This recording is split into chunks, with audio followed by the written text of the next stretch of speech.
widely distributed. You are going to get people that have never picked up a paddle before. You're going to get a 4.0 tennis player that never played pickleball. You might have a 2.5 tennis player that never played pickleball. They all come into the class, okay? And it's going to be very important that you as instructors can recognize during the lesson who belongs and who maybe should be in another class. So if you go through this dink session and you see a player that, let's just rally for a second, that is dinking like this, okay, but successfully hitting their dinks, that's going to be the 4 or 5 tennis player, right? You've told him what to do, but he's got 20 years of experience doing this. So it went in one ear, he listened, and then automatic, muscle memory took over, and he was just doing this, okay? So you're not going to tell that person what he's doing is wrong, because it's not wrong. It's just in a more advanced thing, right? So that person at the end of this class is going to go into your intermediate class, okay? The beginners, you're going to all teach this. You're going to have a 2.5 player who saw that 4.5 tennis player doing this, and when they try to dink, here's what it's going to look like. Right? And right away, you're going to say, no. Remember I told you about the pendulum swing, drop the paddle, get into the ball, lift the ball. He didn't do that. Right? Why are you letting him do it? Because he obviously had some mastery, and after today's class, he's going to be in the intermediate class. Now, I'd like for you to graduate today in the intermediate class too, but let's start by developing sound fundamentals and learning the basic things. Okay? So I just kind of want to bring it to your attention of what's the best way to approach it. Because you don't want to look like you're being, creating favoritism. Everything we're doing is to help our students. Some students have already developed the more advanced skills, that's fine. They don't need to go backwards. If they can truly stay consistent, great. Let them do that, okay? All right, now, once we kind of got that established and they understand that pendulum swing, what I'd like to do is to do a real quick tossing drill before we even hit with the paddle. So, put the paddle down for a second, and Steve just mirror me for right now. Put your left hand on your shoulder, so you still feel that pendulum swing. And now I'm going to toss the ball to you, Steve. You catch it, toss the ball to me. Okay? Now, notice the way I'm tossing the ball. It's got that nice arc to it, doesn't it? Okay? So if you have a student that tosses the ball like this, guess what? They're not ready to do a dink. All right? So you already know why that's happening. You may not be able to identify it, but that's my question to you. Why am I tossing the ball like this? What am I doing wrong as compared to when I toss the ball up? Okay? What's the difference? There the ball's going up. That's what we want. And here the ball's going on a line drive. Right? What is the difference? Because you got to be able to correct it right away. Not the follow through. Okay, let me give you a hint. Where do I strike the ball when I do a pendulum swing on the clock? 6 o'clock. What happens if I strike the ball at 3 o'clock? It's going down. It goes on straight. So something's going on here because every one of these is going straight. That means I'm striking the ball or I'm making contact with the ball at 3 o'clock, and that's exactly what I'm doing. So as I'm holding the ball in my palm, I'm opening up my fingers, and when I toss, see what's pushing the ball? My palm is pushing the ball right at 3 o'clock. So no matter what I do, that ball is always going to be on a line drive because what's pushing the ball is at 3 o'clock. You can't fight science. If I'm under the ball's going to go up. If I'm to the side of the ball's going to be a line drive. So because we want our students to hit the ball at 6 o'clock, and because the paddle is an extension of my hand, you've got to make certain that your students can toss the ball effectively without the paddle before you put a paddle in your hand. This is, again, when we talk about progressive learning and breaking down skills to the lowest component, this is what we're talking about. Okay? You can't have people go out there and expect them to do good dinks the way we want them to at IBCPA if they can't toss the ball properly. Because the dink and the paddle is an extension of your hand. Okay? Now,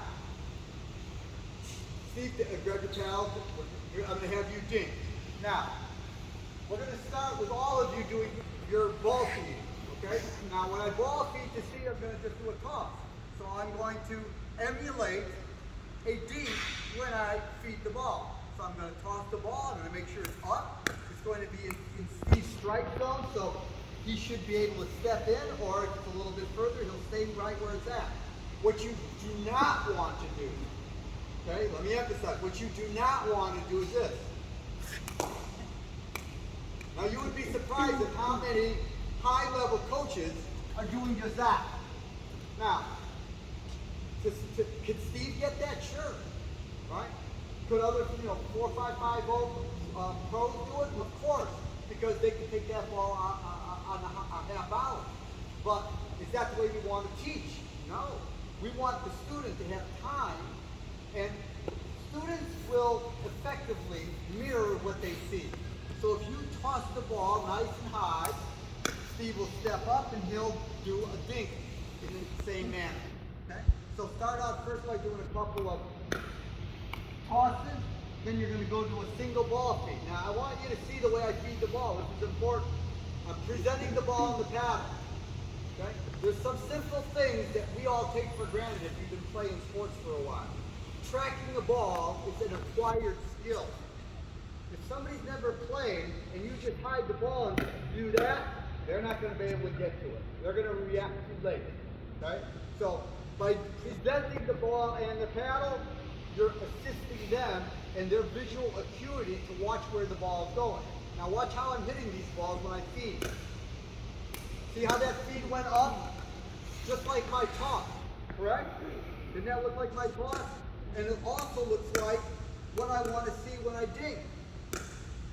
Okay? So that's the second type of ball feed. All these ball feeds need to be up. Now, if you're finding yourself uncomfortable doing that, drop the ball, do the single ball feed, just like that. Okay? Same thing.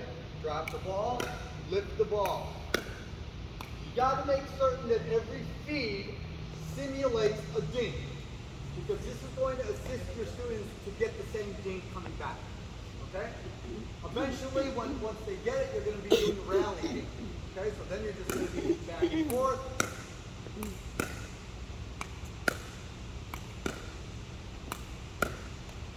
And you're always going to try to hit the forehand and the backhand. Now, as we progress through here, and we start to feed the ball to the forehand and the backhand, this is an appropriate time to tell your students there are going to be times when that ball is coming too close to your body. When that happens, I want you to hit that ball out of the air. Okay? So you want to teach your students to do a volley dink, and what does that prevent?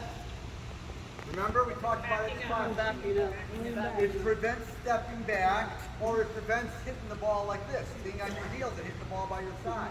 So once they begin to recognize the trajectory of that ball coming too close, I'm going to drop my paddle out in front, and I'm going to hit the ball out of the air again. So Steve, I'm going to have you do a couple of those. Okay? And again, you're going to see all single ball feeding. Okay? Ball going out. Now, what I typically like to do is when I'm teaching, I use, I got my yellow strips, I'll have to get there. I like, once the student can actually hit the stroke correctly, early on, I'm going to divide the court into sections.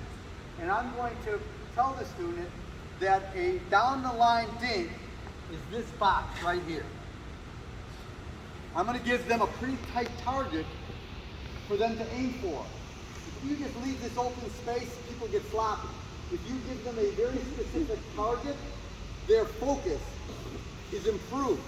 So you as an instructor can aid focus, aid concentration by providing an objective which is going to emphasize what you want. When you just leave this whole open area, they get sloppy because all I got to do is hit the ball. Okay? And it's important that right away that we emphasize placement over power. Okay? That's one of the key skill sets I think that's very important in pickleball. No matter how hard the ball is hit, when it's coming right to your paddle, balls are going to come back. But balls that go down at your feet, those are real tough to get back, even with the pros.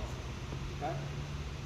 So, as soon as we start to be able to dink forward and backward, now we're going to recognize when a dink went a little bit too far, we're going to take it out of the air. And we're going to try to aim close.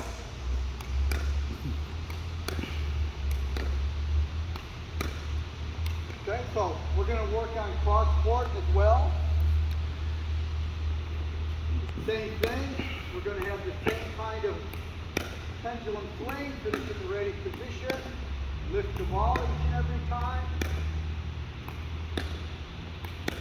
And I'm going to show you, look at how my dinking is. 2 fingers as far as how tight you have to hold the ball. Okay? See that? Soft is good.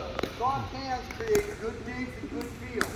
Death grip and the balls go too far. As soon as you squeeze the racket tight, even if you've got the same follow through, that ball is going to fly off the paddle. So one of the keys to you all as instructors, if you see your students doing what appears to be a nice, easy dink, but the ball is flying too far, that's your hint what's going on. Squeezing the paddle too tight. Remember, when the paddle is too tight,